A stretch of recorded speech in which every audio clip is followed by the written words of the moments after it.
welcome everyone to our class and our travels down 3,300 years of Jewish history. Okay, so we've finished around 2/3 of the time scale. We've 1,000 years are eaten up by up to the time of the Mishnah and then the Gemara, and then we have now another 1,000 years from the time of the Rishonim. So what we're going to do now is just the pivotal person in the Rishonim here is the Tur, because he's of course the son of the Rosh, and he writes the first Shulchan Aruch. So we're going to investigate now the Tur. We did the Beis Yosef. We'll go into the Tur, into the Bach, the Drish, and the Lavush, and then we'll go on to the Shulchan Aruch itself, B'ezrat Hashem, and then we'll continue going down. So that's where we're holding. Just as a review, I made a little chart here. Okay. My aim here is to try to demonstrate the Masara, how it works. And in this little piece, we have a four-way machlokus on what Reb Papa, on what the Gemara concludes. So the Rishonim that we're handling is the Rif, Rashi. It seems agrees with the Rif. We have a clear Rashi on what the halacha is, but it seems there are indications that he agrees, like in our Mishnah, that you can give meitav equally.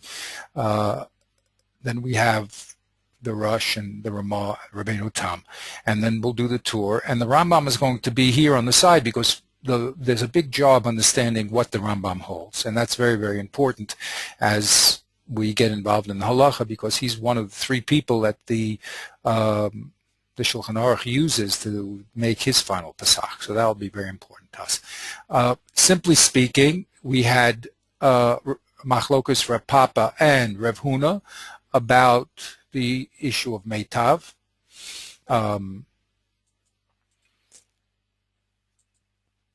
And the conclusion of Rabbeinu Tam was like Rev Huna, which we understood was that you can use kesem and meitav equally, and only when you don't have kesem and meitav can you use shavah kesem afilu subin. That was Rev Huna's position, according to how Rashi explained it, according to how Rabbeinu Tam understood it, and he clearly pesaks in Sefer HaYashir like Rev Huna.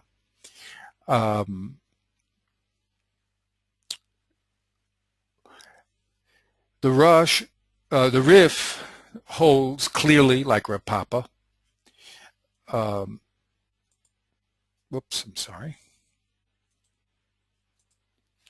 And the Rosh explains the Rif to say that all three elements are equally acceptable as a payback. That means Kesev and Yoshiv and Meitav are all equal alternatives for the Mazik to pay back his debt to Nizak. The Ramah, oops, I did the same mistake.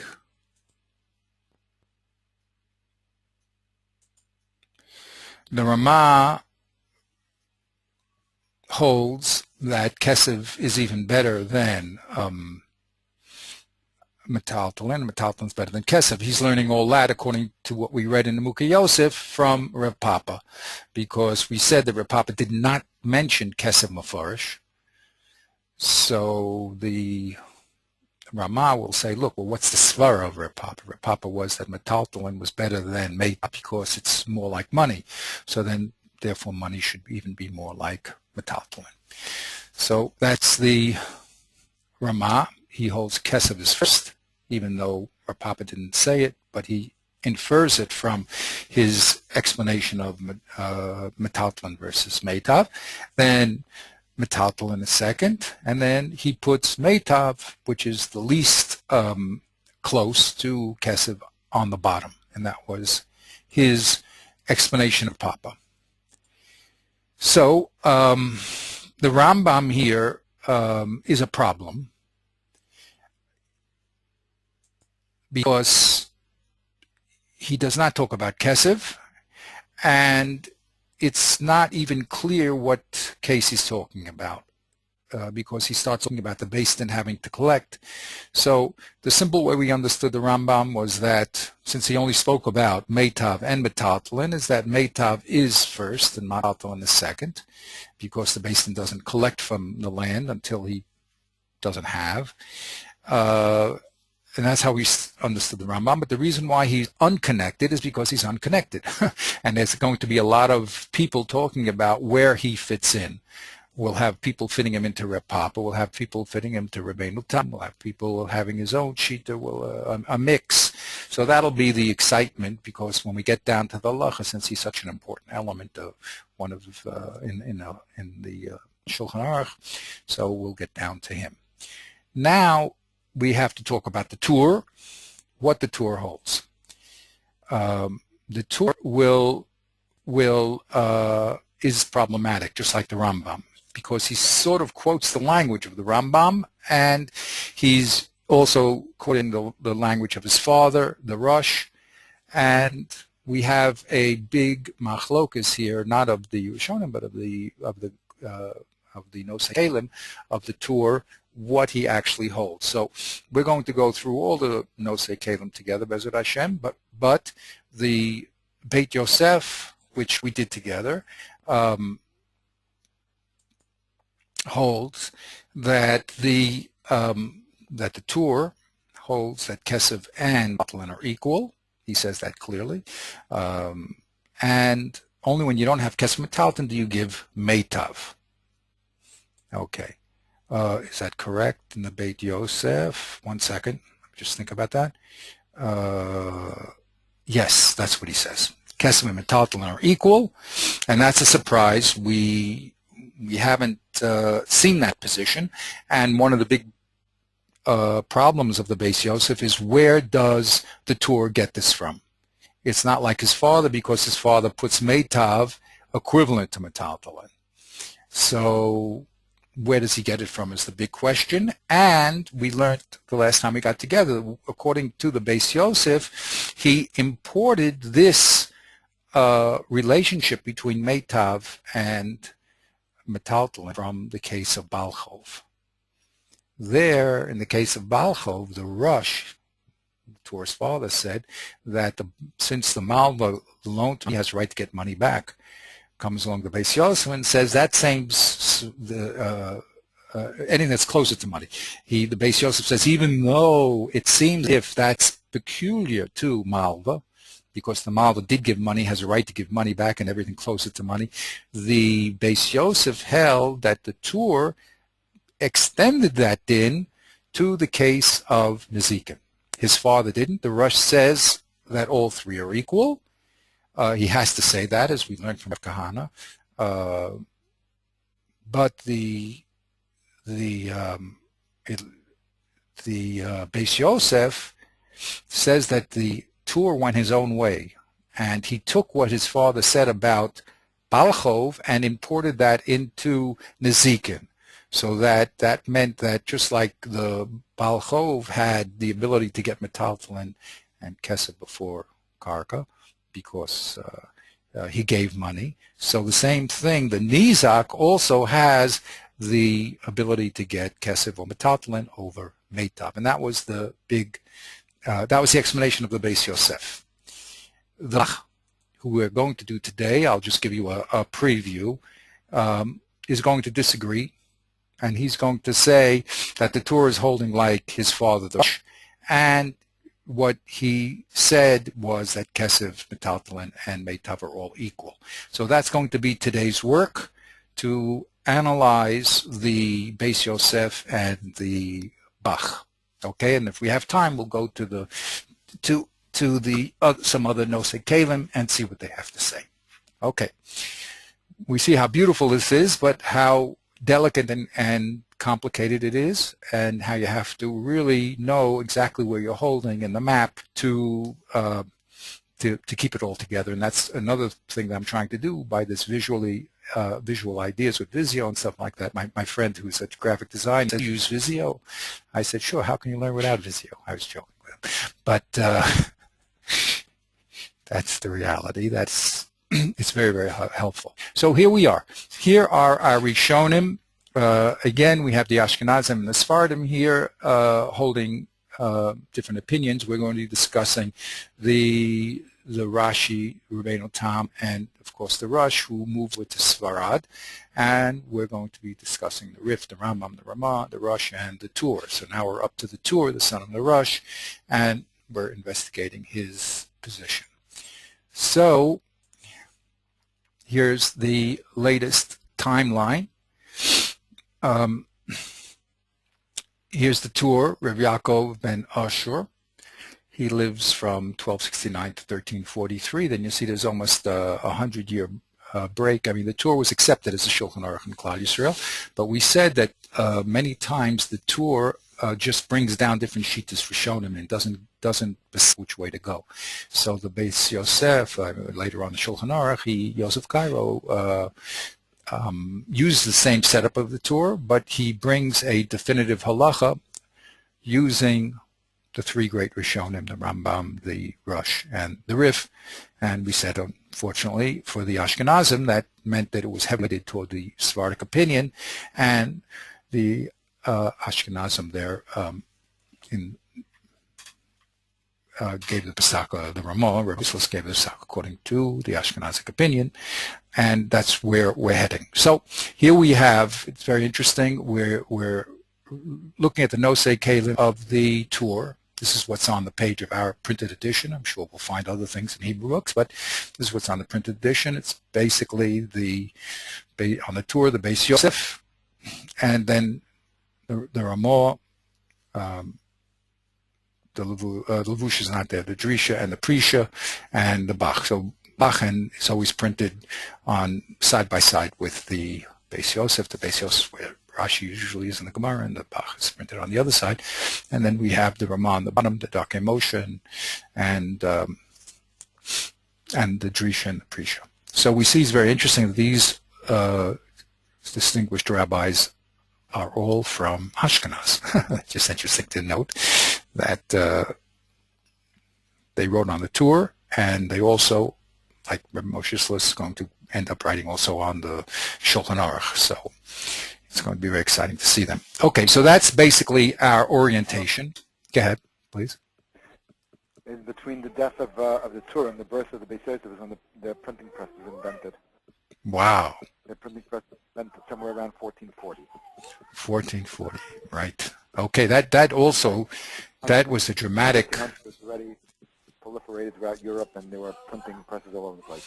That's fantastic. I mean, the printing press was one of those things like electricity. It was a gigantic step forward for the Jewish people. It meant that you gained with the source's accuracy, but you also gained with the printing press because they had a lot of people doing hagaot and stuff like that. But the most important thing was the ability to disseminate the Torah. Right. That was such an important thing.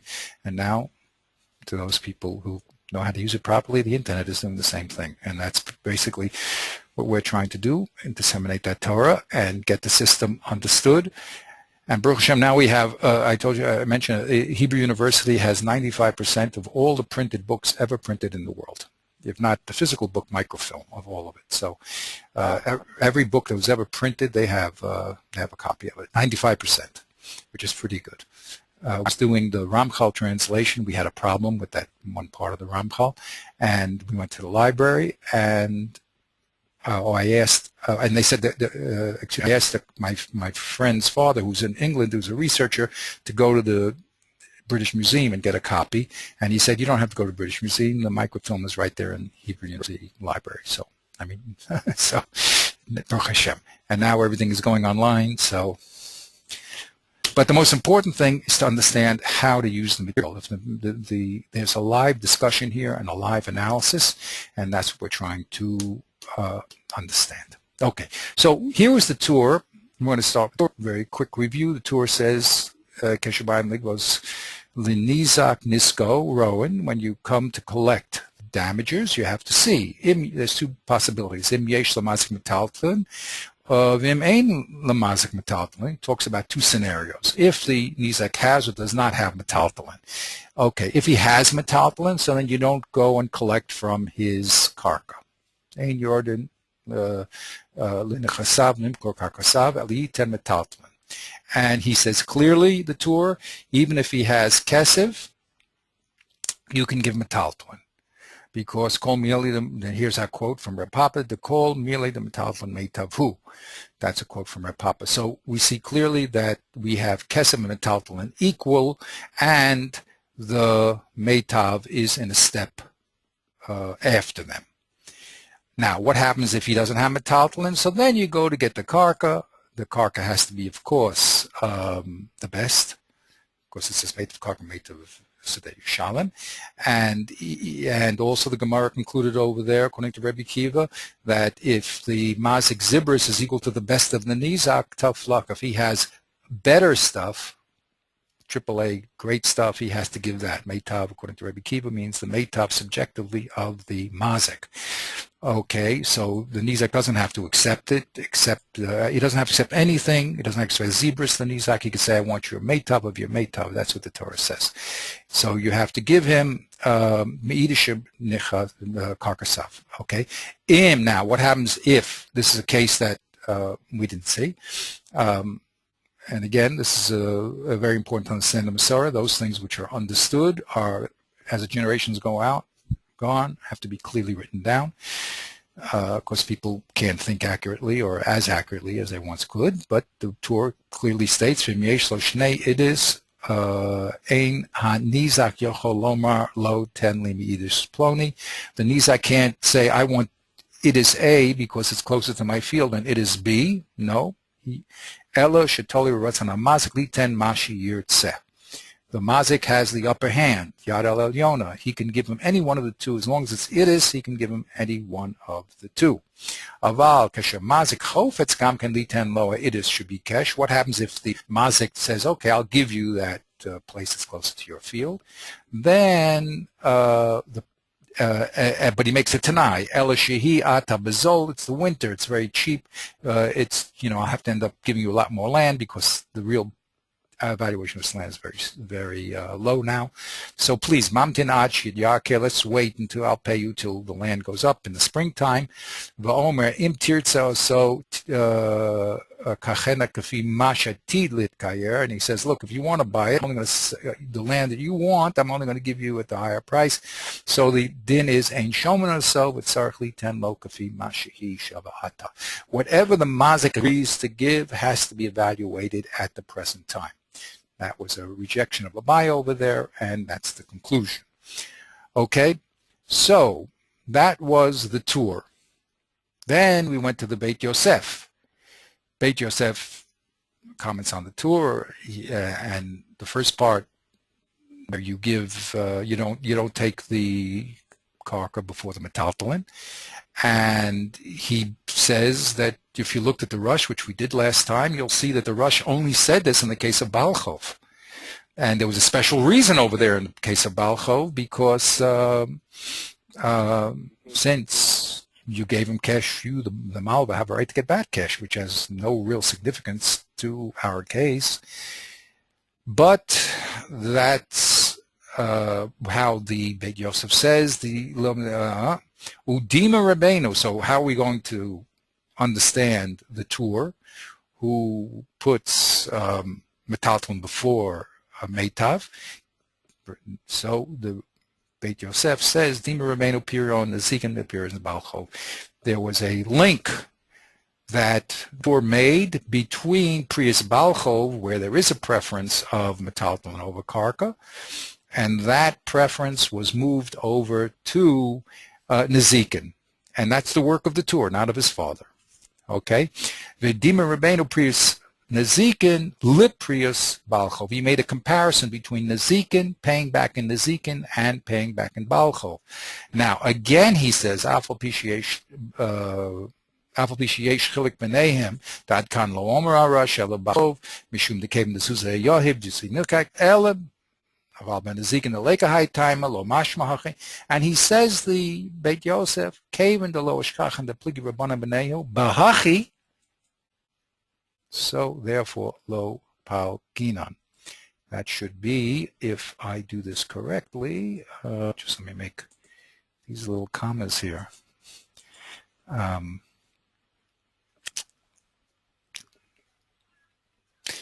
did I just do? There, whoops, sorry about that.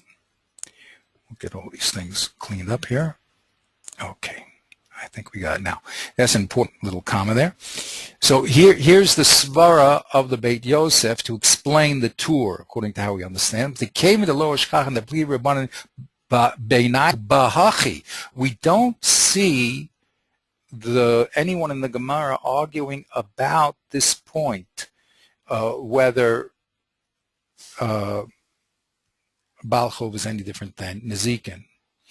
So therefore, we're not going to make a distinction, and we're going to say whatever happens in Nezikin happens here, meaning that just like there's a preference in Baal Chov for things which are closer to money, and therefore Metathlon is before Karka, so too there's a preference here in Nezikin that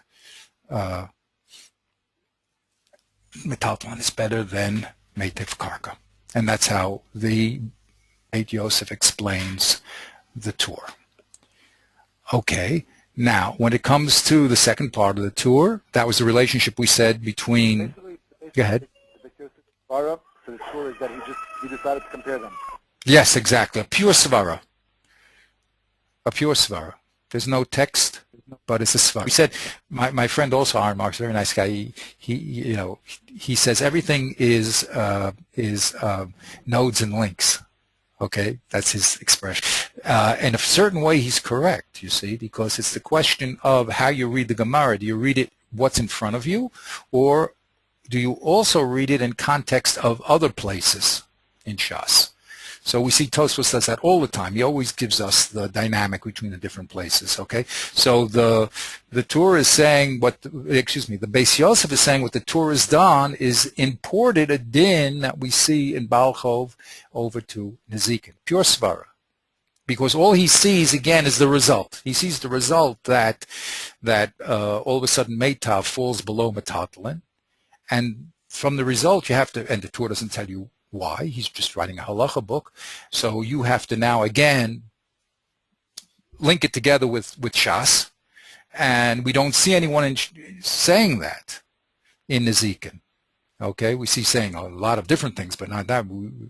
Metathlon is better than Karka. No, we had them equal. We had Metathlon is worse than Karka, according to Reb Huna. But to say that Metathlon is better than Meitav, well, we never saw that up to what we read at this point. So neither did the Beis Yosef. He says, wait, where do you get it from?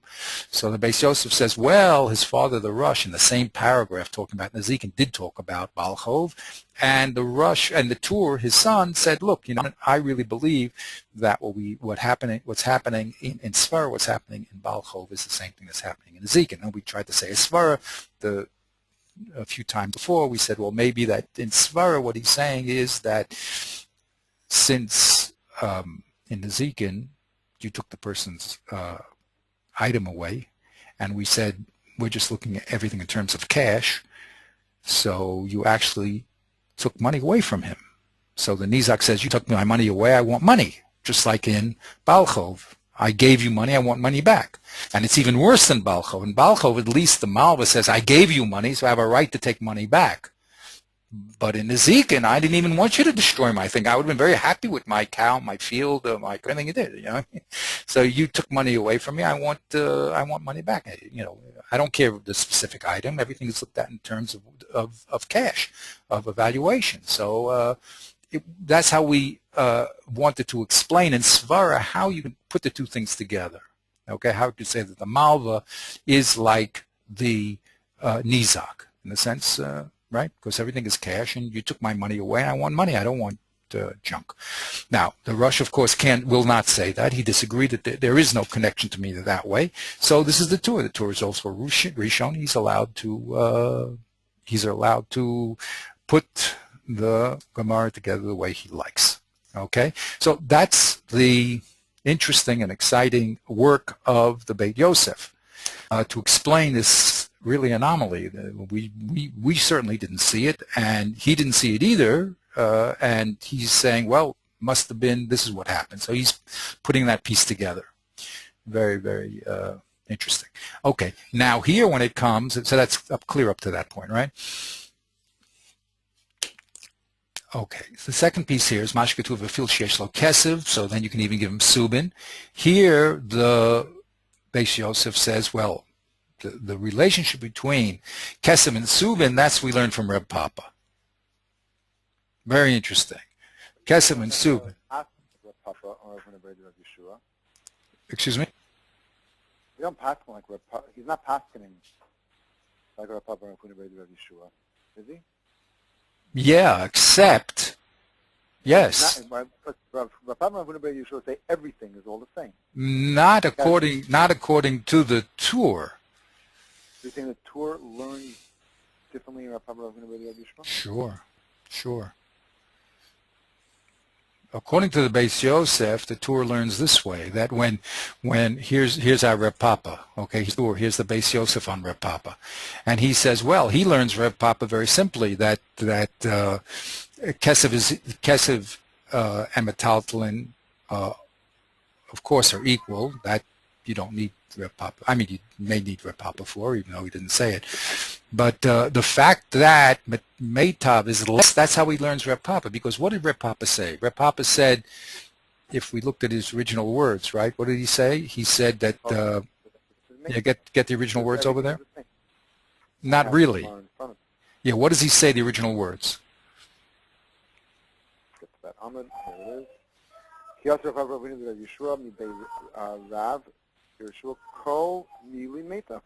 Keep going. All Mile is Meitav, right? Now stop. Now what does that mean, Bar Miara? That land does have different levels. Oh. There's a Meitav of land, and there's a less than Meitav of land. Very nice. That's how you would like to learn it. But they'll tell you, right. So that... I'm learning. That means that everything is equal. Meitav Karka and Kesef and Metaltalin are all the same. Right? Yes, that's how you would like to learn it. Right, and that's how we'll be learning according to Rush. But the Torah will tell you, Kol Mile Meitav Hu. Why is Kol Mile? Could you explain to me why it's all Kol Mile Meitav Hu? So it's all Kol Mile Meitav Hu because everything can be converted into cash. Exactly. So now it's equal to, it's very close to cash, right? But land in general is not close to cash. Right. Right? It's not close to cash. So now, in order to get it closer to cash, the Torah says give Meitav. But that never will make it equal to cash, to the same level as Metaltalin. In other words, the Torah lowered the bar to accept Meitav. That's how the Beis Yosef is going to learn. The Torah. You see? What was the language of the Torah? Go back to the language of the Torah. Okay, let's look at the language of the Torah.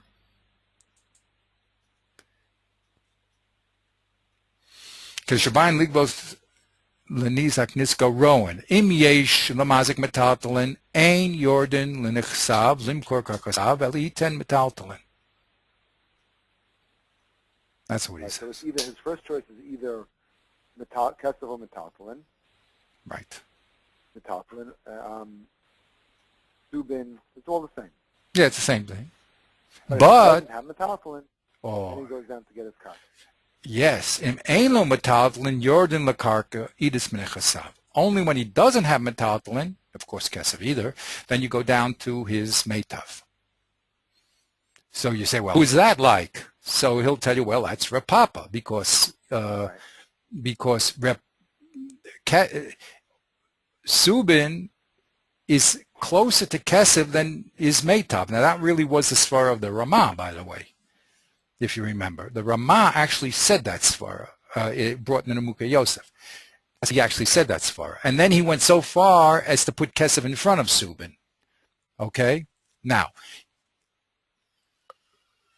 what is very important over here okay, is what gives you the right to do that, you see? So to make everything equal is the shot in the Gemara, and that's what you read, right? In other words, we compensated with land that doesn't have ready cash and say Meitav, and that brought it up to the level of metaltalin, right? It brought it up to that level. Yeah. Call mile metaltalin, who anything you give is called great, but except for karka, and that's why the Torah said give meitav karka, and that brought it up to the same level of metaltalin. That's how we learned. That's how we were always learning according to the Rush. Since the Beis Yosef sees the Torah doesn't hold that, he has to say, well, he moved. He learned the Gemara never moved meitav up to the position of metaltalin. He just lowered the bar of what was called acceptable when it said meitav, because it's less kesef than Yoshev. Now the question is, what gave him a right to do that? So the Beit Yosef says what gave him the right to do that was the sin that Nezikin had to Baal Chov. In Baal Chov, we give everything that's closer to money the preference. So metaltalin is before meitav. So too, the Tur said that that's exactly what has to be peshat in Reb Papa. Reb Papa doesn't exist in the vacuum. Reb Papa exists in the context of the Gemara. And since there's this link between the node of Baal Chov and Nezikin, we're going to have to push meitav one step lower, says the Beit Yosef in explaining the Tur.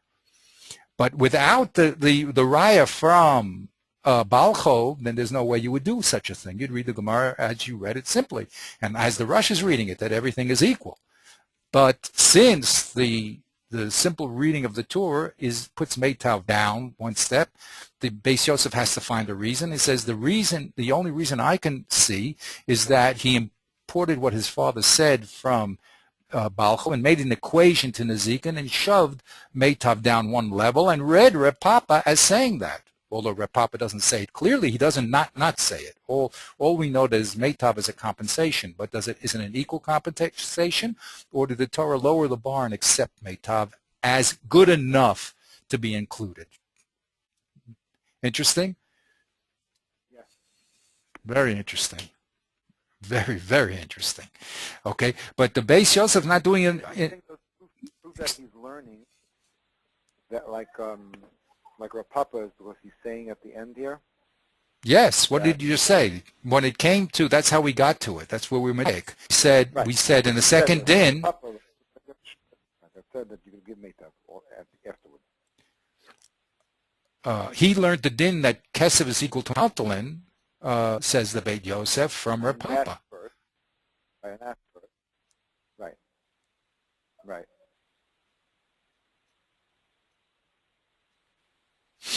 Right? So if he's learning from Reb Papa, he's learning from Reb Papa. He can't just learn half from Reb Papa. Right? So the fact that kesef is equal to metaltalin, he learns from Reb Papa. Because what did Reb Huna say about metaltalin?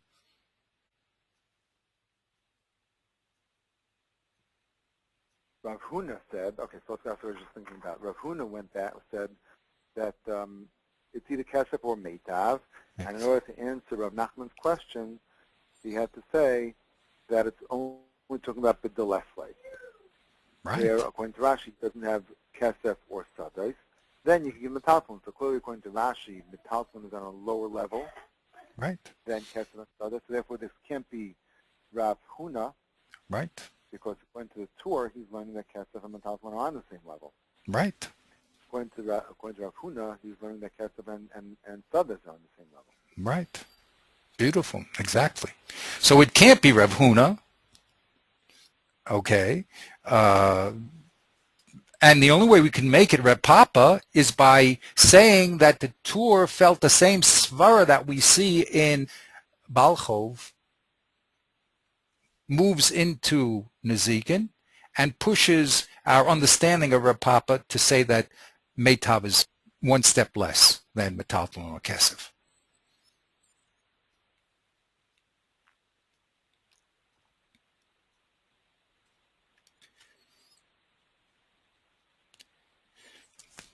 This is what Okay, this is what I call about the dynamics. You see, this is the dynamics of learning. That's what makes it so exciting, because there's a certain place where you have the given elements, but then they start interacting, pushing and pulling. It's like the atoms creating molecules. That means there's a tension between the different parts of the Gemara.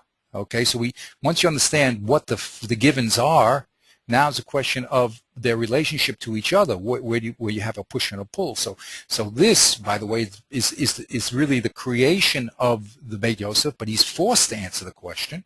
I mean, he looks at the Torah, he says, where did he get it from? And he says, really, he's holding like Reb Papa, but there's a push from Baal Chov that pushes Meitav down one step. That's how he answers the question. Okay, and that's the excitement of the learning. It's not only finding what's said, but understanding the relationship between different parts of what's said and what the dynamic is. And that's a beautiful, we see a very important impact on the halacha here.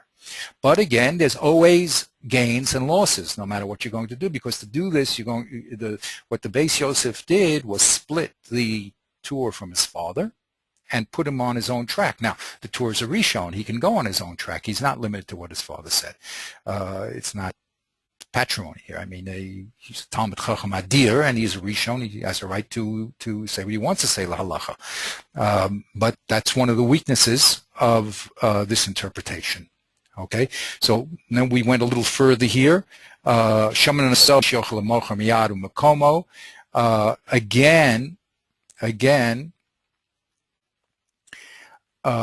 the Torah says that you do an evaluation. Excuse me?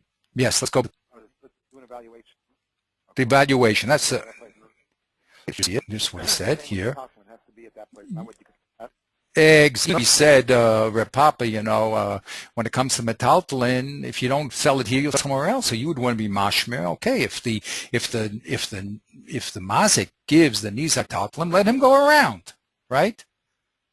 Well, the Torah said, according to Reb Papa, called mile meitavu. I just gave you meitav. What do you want for my life? You go running around and sell it. Comes along the Torah, says not so. No. The Beis Din does an evaluation of the metaltalin. He just doesn't give the metaltalin to the nizak, another chiddush.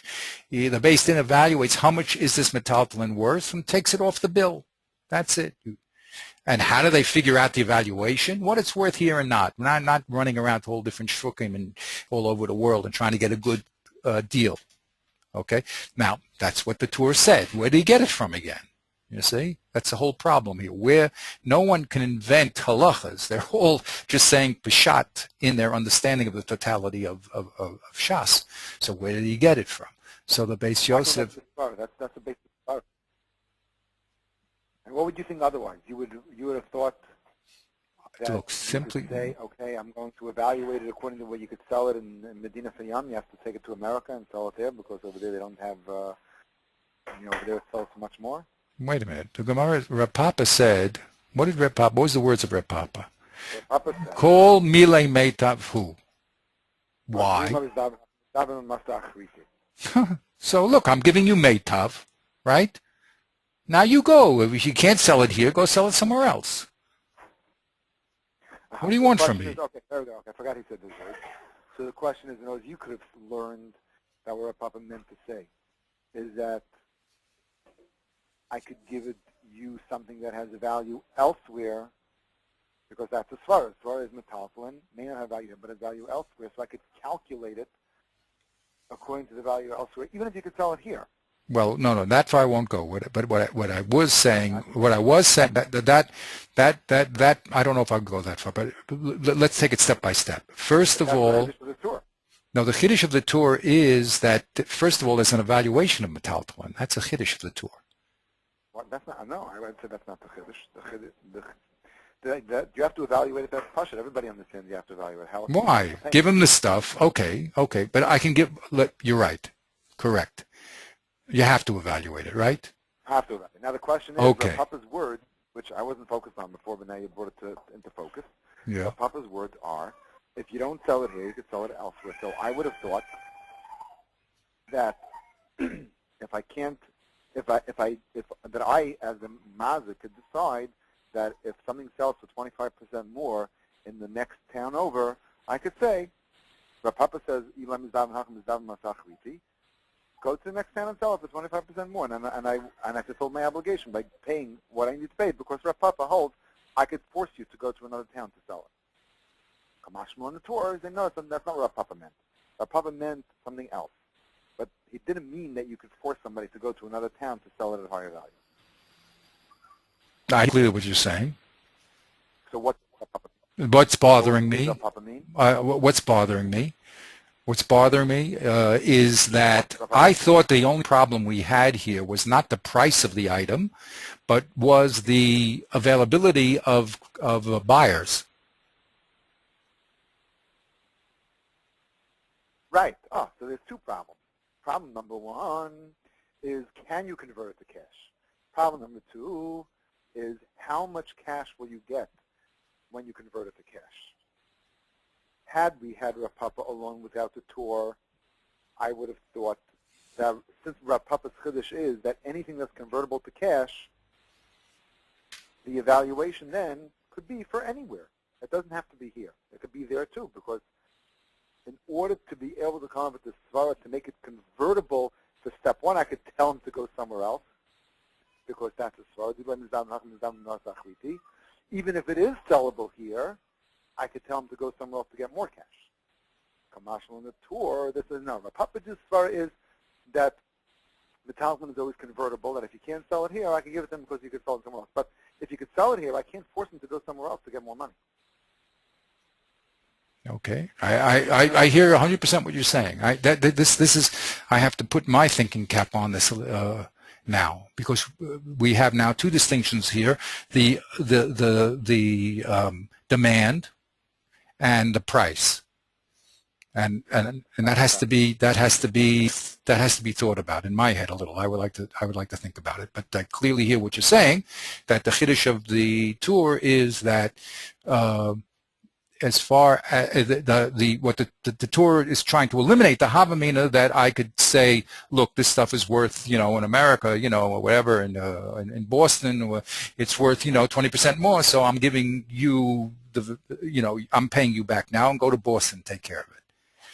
Okay, and the Torah is saying, not so fast. Come on, that's not what Rav Papa meant. Rav Papa was only talking about the demand.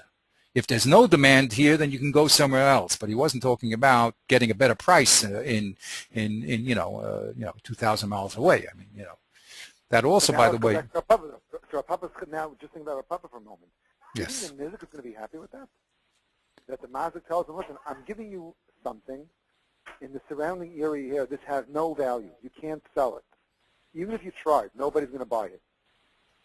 But in the next town over, somebody's going to pay you for it. So I'm going to give you a talisman that has value in the next town, and I'm forcing you to go to the next town to sell it. Well, and Isaac is not going to be happy with that. That's for sure. I know. So what kind of svara? But the Torah said that Yashiv, a Filusubin. So you're saying it's a chiddush in the Torah then? And now you push it back to the Torah, exactly. And that's it's all. I mean, and Chad Gad Yo. Okay, there we are again. What does Meitav mean? Right? So, but he says, yeah, that's what the Torah said. The Torah is lowering the bar and giving more advantage to the Mazik and saying, you can give Kesef, you can give Metaltalin equally to it, But that's, of course, a hassle for the Nizak. He doesn't want Metaltalin. He may, it just so happens that he may want Subin. He may, but most of the times that's a strain for him. What does he want Subin for? He's going to sell it, waste his time, whatever. Okay, so we've raised a few interesting questions here also, which is also what's called the value of something. That's in other words, if you're here, you have to also factor in. That's why I thought, let's say you're in Yerushalayim, the guy says, well, and there's a famine over there in Vietnam, so you can go take it there and make a killing, and therefore I don't owe you very much. I mean, there has to be in Svara a limit to what I can say what the stuff is really worth. At a certain place, the time and the effort starts impinging on what the price of the thing is. You know what I mean? So we also have to. you would reduce the travel expense from Exactly. the total amount that he's paying him back. So if it costs, if he has to get on a train and the train ticket is $25 and he owes him 100, does he have to give him a Talmud worth $125 in order to cover the travel expense? Exactly. Now the reason why I see in Reb Papa's statement, he only talks about the lo mazdin b'masa, right? He says that Mas is a city. If I don't sell it in this place, in this city, I can play in the city. But it doesn't mean, it didn't say if it's if you can't misdaben b'medina elu, you can misdaben b'medina acheres, right? There has to be a limit of what we, in other words, to find a buyer, there has to be a certain amount of, a limit that we put on what's called finding a buyer, right? I mean, we're talking about a delicate balance here. You do have land, you do have buyers for it too, but you don't have as many. So we're increasing the amount, and we have to say, well, you go to we have a small city here, go to a bigger city and a bigger city and bigger. I mean, so those are pressing the point of the halacha. You see, those are the points that people later on have to explain to us. Okay, because these people, again, I mean, the tour, when he wrote the tour, I believe it was him, he wanted to go over every 30 days, all the halachas. That's why he wrote it. It was like a kitzur for him to do a quick chazara, so there's a lot of the give and take and out, and there's also some gedarim are also left out that are supposed to be understood. You can't write down everything. The book will become again bigger and bigger and bigger and bigger. But these are the type of problems that the achronim have to handle, okay, and they will. We just talk about it.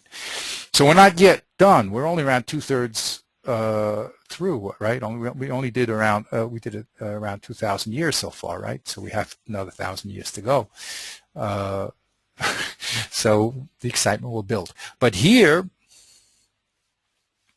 we see what the Beis Yosef is doing. He's saying, look, I don't know where the Tur got this. It's not simply his father. Where did he get it? Oh, so there's something his father did say about Baal Chov. And the Tur felt that same svara that exists in Baal Chov exists over here in Nezikin, and we try to explain that. Okay, very good. So let's go a little weiter in the Tur and the base Tur. And here's exactly the point we're at. What does it mean? You have to pay right? Now there he says Lashon Harasham. When you do give metaltalin, v'afal gab amrinan kol mile meitafu v'afilu subin yesh l'shum kol shum shiyochol ava limkoro miyad ubaoso makom v'afilu bebeso. Notice again, what did the Rush talk about when he talked about the shuma being here and now? He spoke about Baal Chov. He did not speak about Nezikin. Here's a quote of the Rush. The first thing that the Beis Yosef does, he's very open, honest, upfront. He says, look, this that you have to do a shuma here and now is what the Rush said about Baal Chov. And he quotes him, and that's what the Rush said. Below yitzterech l'sabei years of shukrim de'im. Lo kain, says the Rush, nilas delis mifnei ha-lovin. So this, that we don't tell the Malva to go to the next city and go sell the stuff, is because we don't want to nilas delis mipnei alova. What does that have to do with the mazik again? Right? Oh. Yes.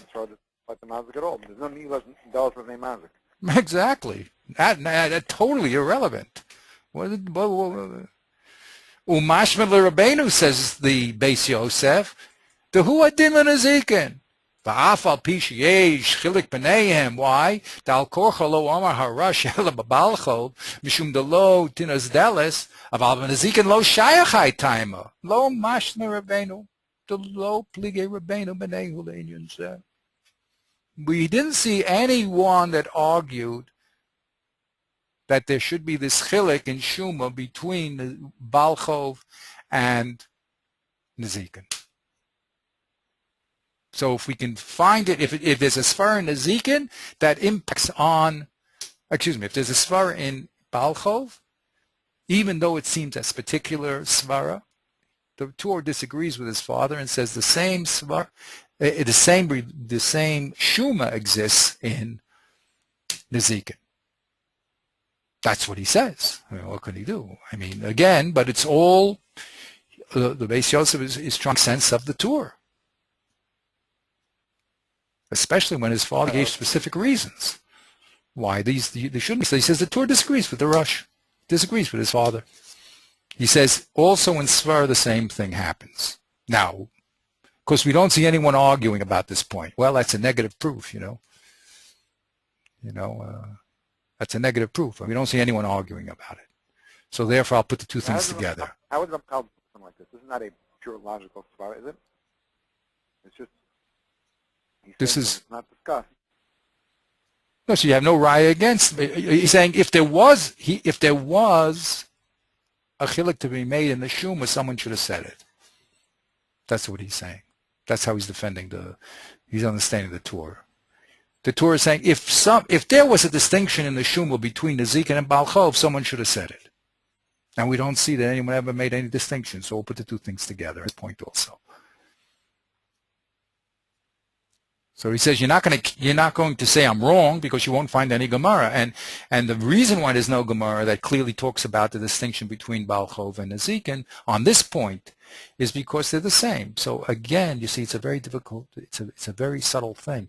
The Torah did make a distinction between Nezikin and Baal Chov when it came to Meitav. That it did do, but the Beit Yosef wants to say in other issues not so. So the other issues we're going to put Baal Chov together with Nezikin. If that's true, so why did the Rush have to say it? Because he disagrees with his father. That's what you have to say. Yeah, so even the Svar of Leiston Delph and they love him does not apply at all to Nezikin. He's saying it's not mashma to the Torah that there should be any difference. Exactly. The Svar applying to a halva, they could say the same Svar to Nezikin also, but somebody said, make a difference. That's what he says. Again, if you ask the Beis Yosef, he's in a difficult situation to explain the Torah, right? I mean, he's trying very, very hard to make sense of the Torah. Because L'chara, the Rush said you needed a Chiddush in Baal Chov to make such a distinction. There was a Chiddush to be made. So he's going to say, well, the Torah felt that that wasn't exclusive to Baal Chov. Baal Chov, Nezikin is just like a Baal Chov, another svara.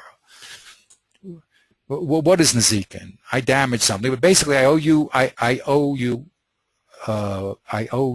money, not because I bought something, but because I took something away from you.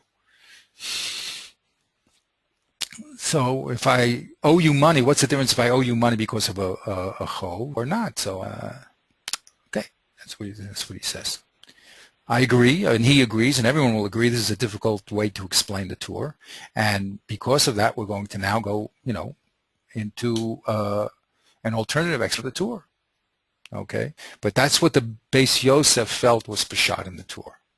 Okay, now you have to understand also, remember I told you the Rambam is hanging around here in the shadows. Right? Right. We have to go back to him and analyze it a little bit. Yeah, so, and he also says this type of language. Kesher based in Tzarek Ligvot, he says a similar language to the Torah. So in the background over here is the Rambam lurking. And we know that the Beis Yosef has a propensity to Pesach like the Rambam, and so he could be reading, I'm just saying as a possibility, the Rambam, he's putting the Rambam together with the Torah, and he's going to say that these are the svaras in the end of the Rambam. You have to, what we say here in the Torah is going to impact on the Rambam. So we have the same type of svaras in the Rambam. The only problem with the Torah here is that his father said differently and gave different reasons, but the Rambam was just open. He didn't make any connections. So, but that's what we're doing. That's the learning, okay? The links, the nodes, the links, and the whys. Great. So let's go a little weiter. Okay. That's a Mishnah. Now here's an important thing. Didn't get involved in. We're going to have to do that at some point. If you don't have metaltlin, you're Yordan Lakarkas Idish Minichasav. Only when you don't have metal. Now I said that was Reb Papa, right? But look what did the Beis Yosef say? It says a Mishnah in Reish Perek Nezikin.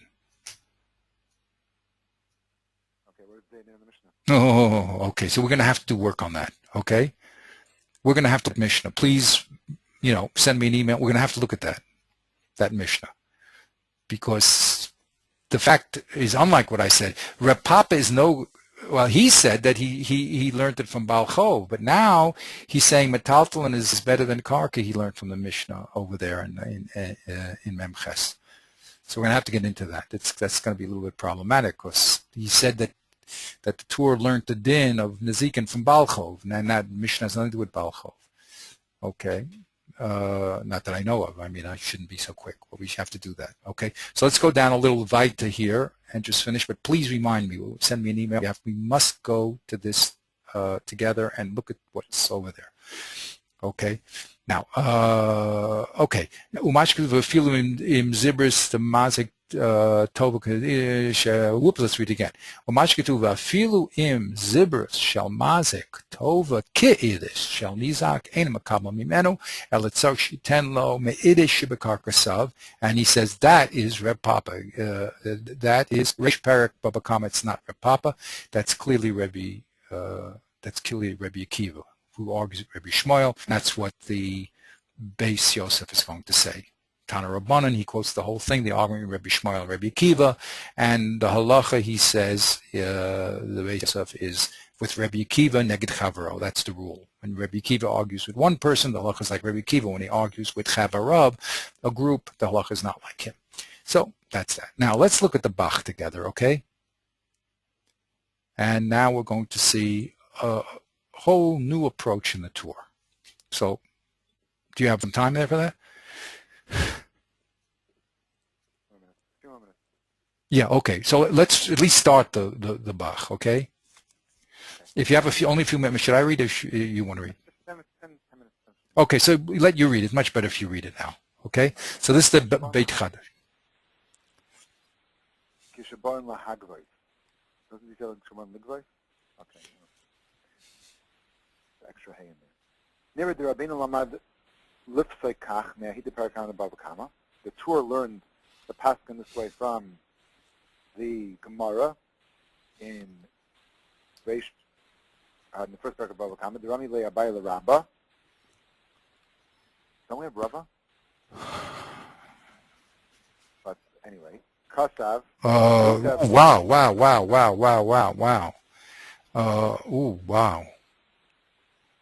First of all, I have to see if that's a mistake in the text.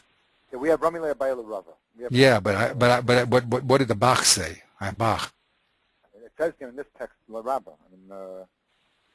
No, what's in front of us is Rabba by itself. In front of us is Rabba, right? Have the Torah there? No. I don't have it handy. I could pull it up. Okay, but let's look that up also. I should have opened it up. I don't want to take the time, but that's a very good observation. Good. Kasem made this Sadeo. Go ahead. Kasem made this Sadeo in Midi Achrina Loi. I Vartan Yarshul Rabba Shavakas Rafilu Subin. So they're asking the Rumiya between the two Pesukim. Va'asik Rapapa, Va'afun Bredi Yeshua, Kol Mila Meitatu. Divam Mizavan Hachim Mizavan Beduchta Achrita, Vavad Me'ara, Velasala Meitav Kiechadu Bartala Zevina. Good. So that's a paraphrase. It's not a. He went from the beginning of the Gemara to the end of the Gemara. Right. He paraphrased. Alma, the metalman have it say Meitav Mikarkai. So he's saying from this, it's clearly Alma, which is like Mashma. That metalman is better Meitav. Better Meitav. I don't know if you could say those words. Better Meitav. It is better than Karka. Afilu Subin. Even Subin would be better than Karka. So let's go slowly. He says, Alma, the metatlan have a tvei Meitav mikarke. Right. Now that's, of course, a interpretation of what Reb said. Right. Now, of course, if you hold that, then you can come to what the Torah is going to say in a minute, right? But that's a chiddush. That metaltlin have a tvei metav mikarkei. Right. Okay, vafilu suben. That's what he says. Right. Vafilu suben. V'av bisha nizik chafetz yosef bekarka. Oh, I'm just going So to he's do. saying, 1 second, what's this apl? How does he know that? Why is the nizik want karka better? Is that a svara? No, let's say he wants. Let's read the whole. Let's read what he okay. says. So he's saying he's not saying this as a kolal. He's saying this as a It's a parish. He's now explaining. No. Oh, he's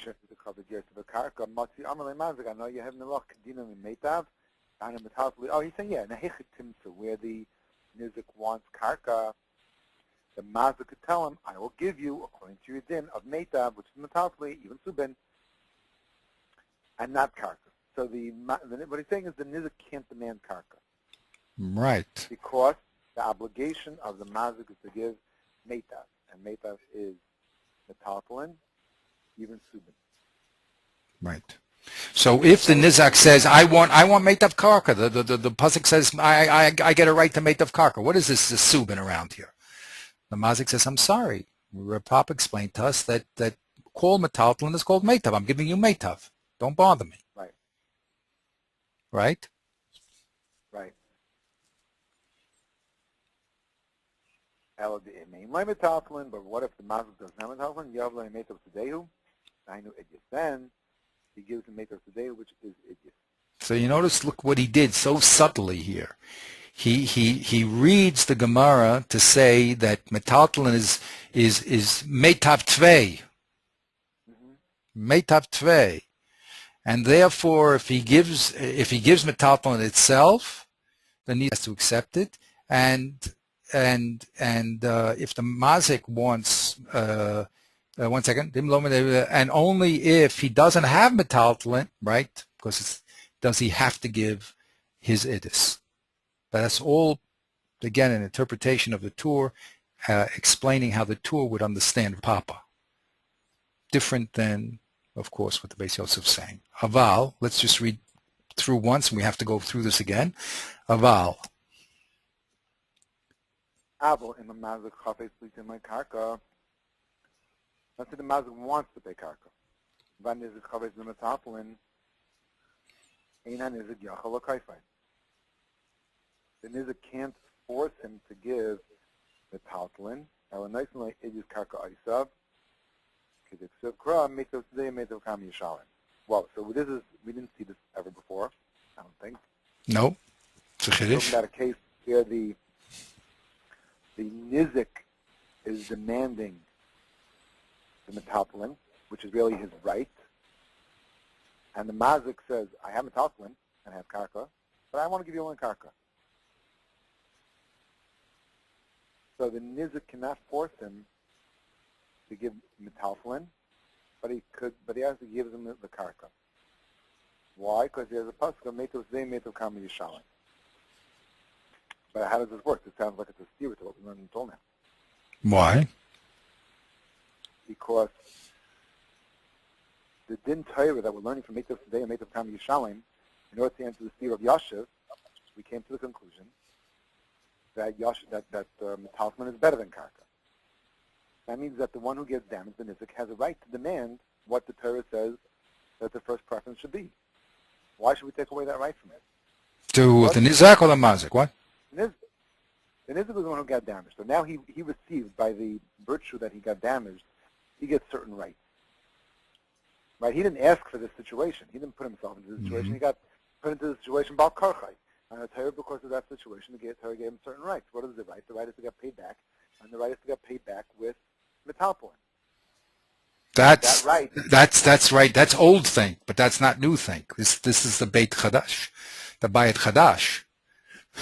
Think differently. How does he take away? So how does he take away? So on the one hand, you see, but the Bach is agreeing that when when it's up to the mazik, that the mazik first could give him metaltalin, and then give him karka. And if the nizik wants karka, which is not his right to receive karka. We're talking about, according to the Beit Chadash, that the nizik has no rights here. The Torah gave all the rights to the mazik. All the rights to the mazik. That's what it seems. That's what he's saying. Is again, think differently. Yes, think differently.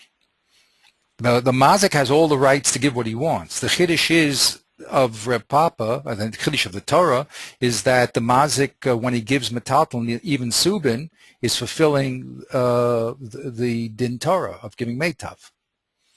If he gives meitav karka, of course he's fulfilling the din Torah of meitav karka. So he can decide, and we're going to have to read this into the Torah, he can decide what he wants to give.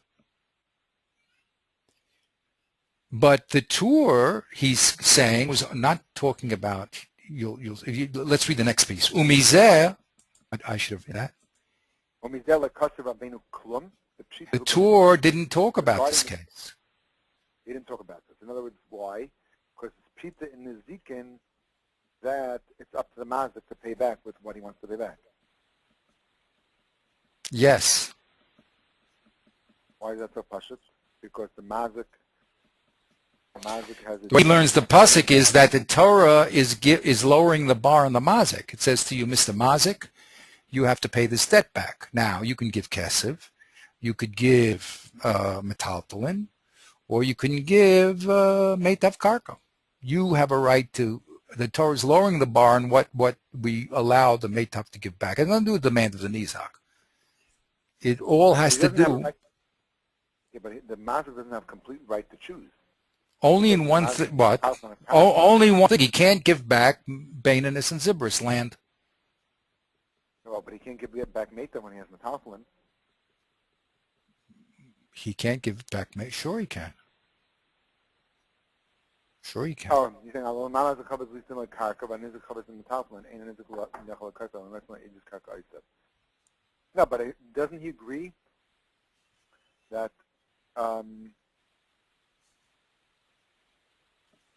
Ella? What's number 4? Ella the ain line metaltalin. Yad line meitav today dying of idiots. So what's the Ella? You shouldn't say that at all because according to number 5. It's completely the right of the mazik to give whatever he wants. So why is he saying number 4?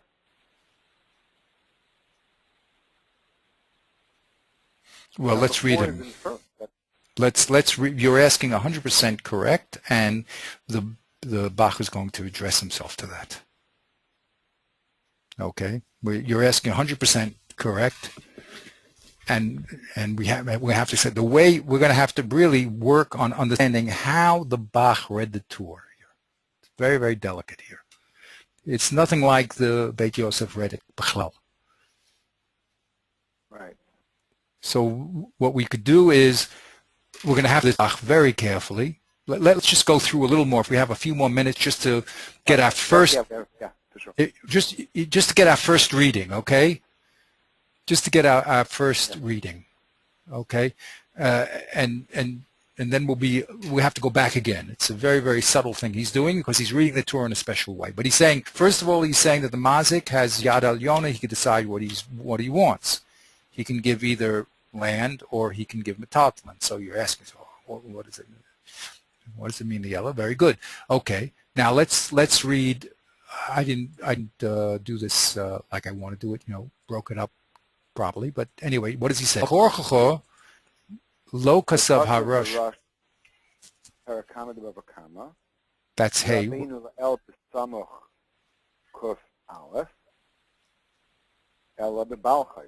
The Rush, when he wrote the dinim, and he gave a precedent of metaltalin.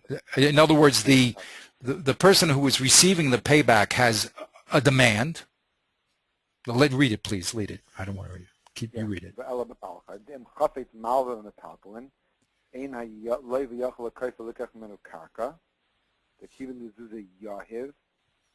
Shakol Midi the Makav loses its faith by a metaltalin. So that's the right of the Malva to receive back Zuzi, which is what he gave to the Leiva. So Right. that's what the Rosh wrote about Baal Chayv.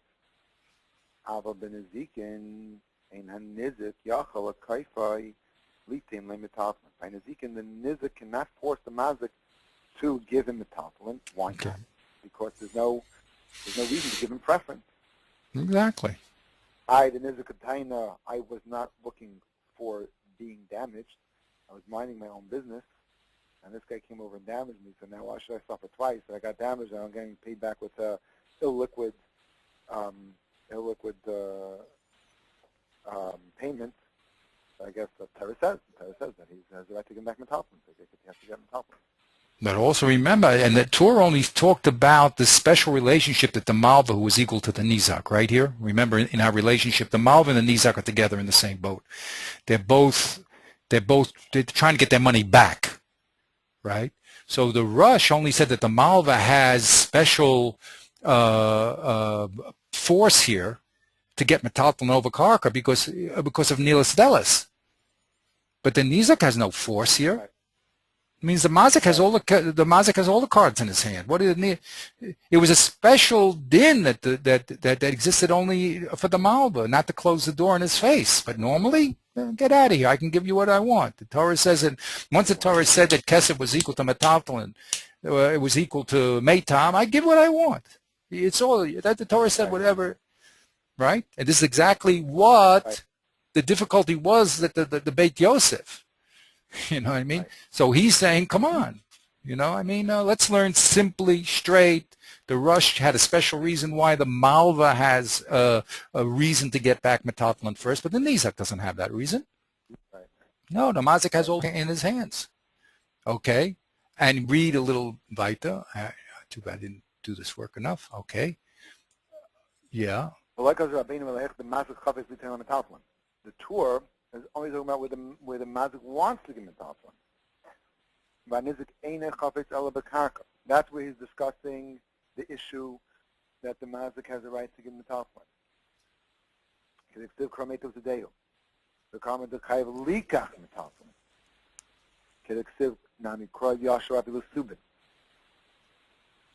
So in other words, when is it providing his din? When the mazik wants to give metaltalin and Nizik doesn't want to take metaltalin, then Torah says, no, mazik, you have a right to give metaltalin, Nizik, you have to take the metaltalin. It's fantastic. Yeah, but in the river. Right?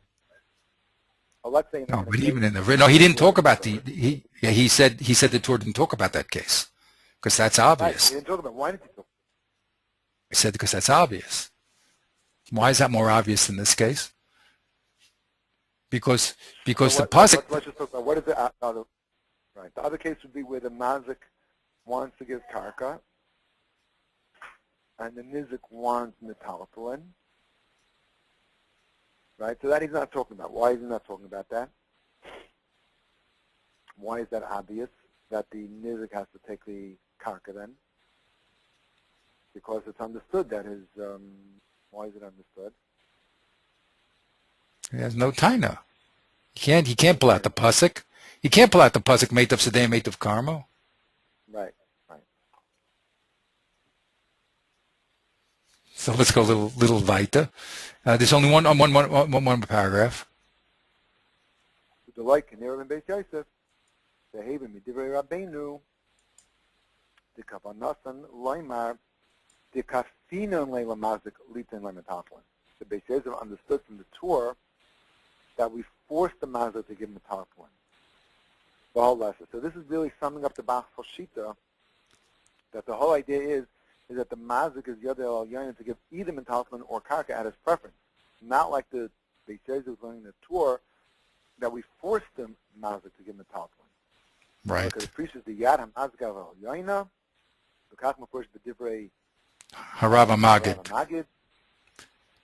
Reish Pei Aleph, Reish Perek Aleph the Chayvel, Uve Perek, Uve, I don't know. We'll prepare something. But we have to look again. That's work we have to do. Okay, because again, Right. we have to look at the Rambam. You see, because then again, you see, he's also sort of Megala all the hidden things here, the Bach. Right. As I said, we said we have the Rambam lurking in the background over here, because it seems as if the Torah is saying the language of the Rambam.